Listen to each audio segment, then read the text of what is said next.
海外华人直播的朋友们，大家好！今天是2020年12月23号，今天是星期三。今天呢是中国圣诞节的前夜。那么在这个特殊的日子里，我们到温哥华某酒店采访刚刚进行加拿大北美华裔小姐搞了一个筹备群的那个主角。叫做包新月小姐。那么我们今天呢，请包新月小姐在她这个筹备大会成立的第一天，问问她有什么特别的感言，有什么感想。我们现在把镜头慢慢的摇过来。包小姐你好。你好，每个人。Low battery。没事。您好，每个人，我的名字叫包新月。今天呢，这日子比较特殊，我们希望呢，你能够跟大家直接分享一下，今天你有什么特别的感言 Today is almost Christmas Eve. It is currently Christmas Eve in China. And I would like to say that I'm very thankful for being able to share such a wonderful meal with my mom and friends. And I just wanted to say that not everybody can enjoy this meal. There are a lot of starving people, hence why I would like to thank my family members, I would like to thank my friends, and I would like to thank Jesus for being here for me throughout all 16 years of my life. Thank you. So, 包小姐呢，她把她的那个口罩取下，我把口罩戴上。Now, another question, so I want to know why you suddenly think about the starving people in Africa or in the other place. In my IB History HL class, we were talking about slave history in America. And I saw a slave interview that mentioned somebody who was a slave earned $50 in a year. This is very tragic because nowadays if you offer someone to earn $50 a month, to work anything, they wouldn't even accept the job. And not only did they earn only $50 a month, they also couldn't spend this money until they were age 21. Isn't that crazy how even after they were free and emancipated from slavery, they were still born with nothing? And that made me think that I'm born so gifted in having so much to eat, having so much love, that there are a lot of people who can't eat the meals that I have, and one meal I eat could be their whole month's savings. So I would just like to say thank you to everybody. So, compare China and Canada. So if you stay China, do you feel the same? If I stayed in China, I would feel like I could really see the poverty rate because I'm currently in Canada and I grew up in a city of Richmond. And a lot of the people that immigrated here are from wealthy families. Although poverty rate is rising, I can say that it's a lot worse in China because of the overpopulation. If you visit China, you can see a lot more people sitting on the ground trying to make ends meet by selling anything they can gather. So if I was in China, living conditions would be a lot harder for me to earn money because I thrive in this environment. And because of the overpopulation in China, it is a lot harder for everyone to get the opportunity to earn their own money. So, if you are living in China, do you have the same opportunity to express your own opinion? If I lived in China, I probably wouldn't have the opportunity because I would be too focused on academics. And I think it is very crucial for someone to not only be focused on academics, but to also open their perspective about real life events. Because in serious matters, studying is not the most important.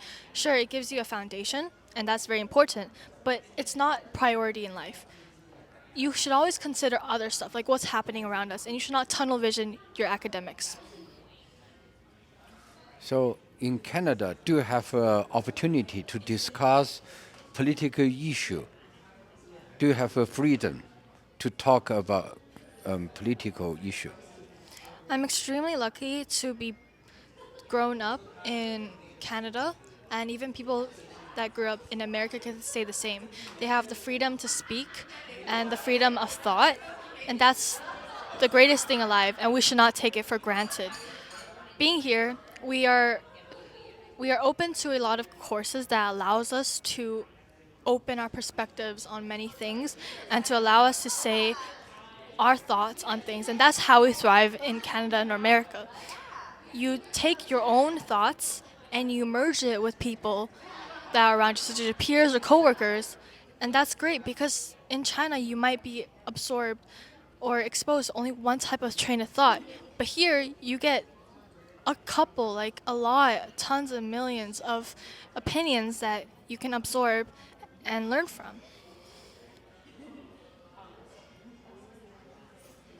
海外华人直播的风格就是我们始终不扮高深，我们力求直播传真，我们这一刀不剪的视频，这风格是要求我们就是始终对嘉宾的任何观点不加任何编辑。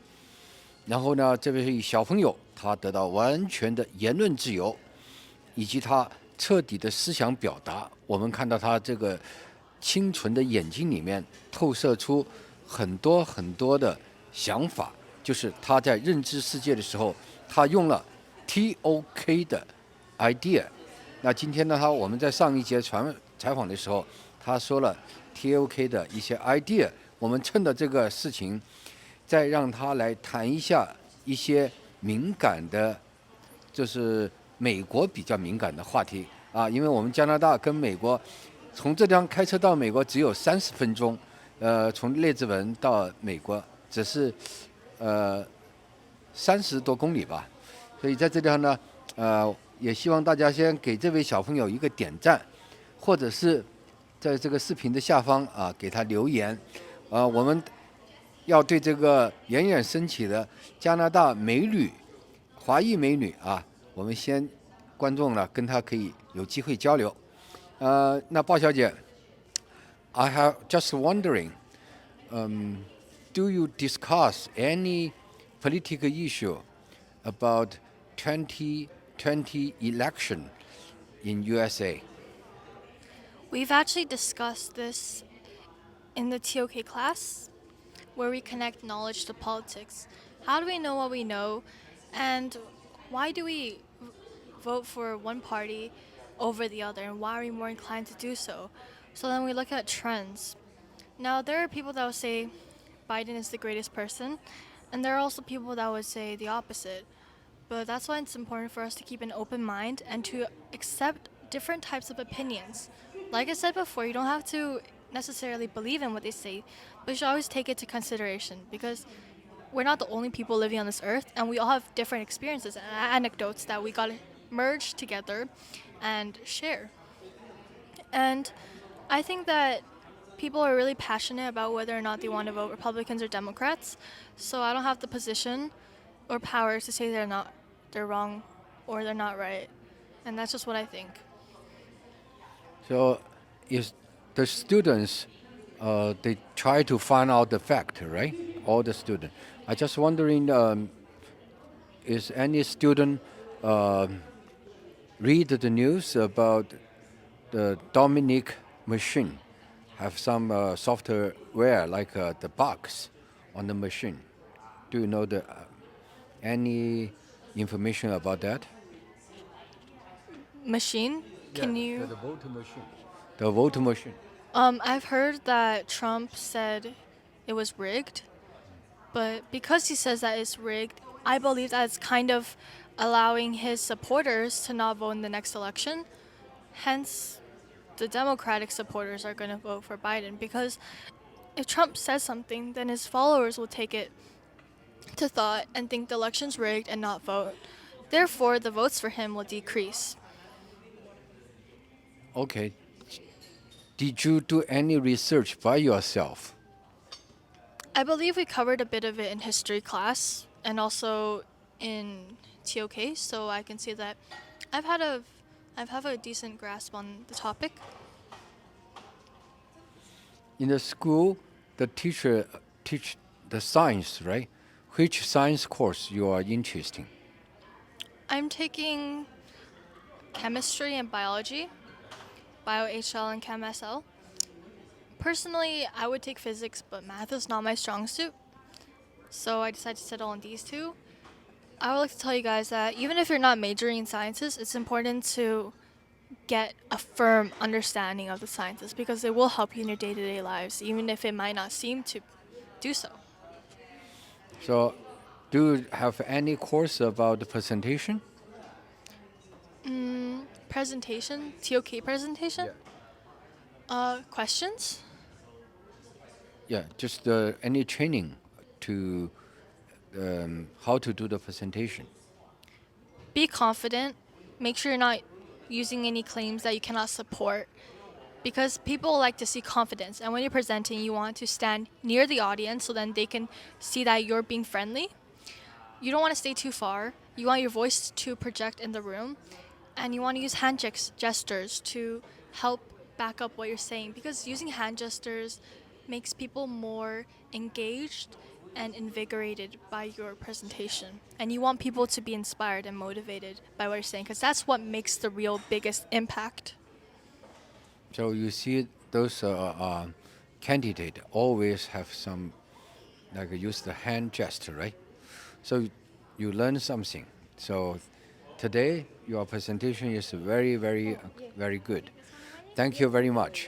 So we will say goodbye for the audience. Okay? 各位观众 Okay? Merry Christmas and Happy New Year. Merry Christmas Eve and Merry Christmas, and I want you guys to all have the best holidays of your lives. Thank you. 好，各位观众，感谢您的收听收看，今天我们的节目到此结束，拜拜。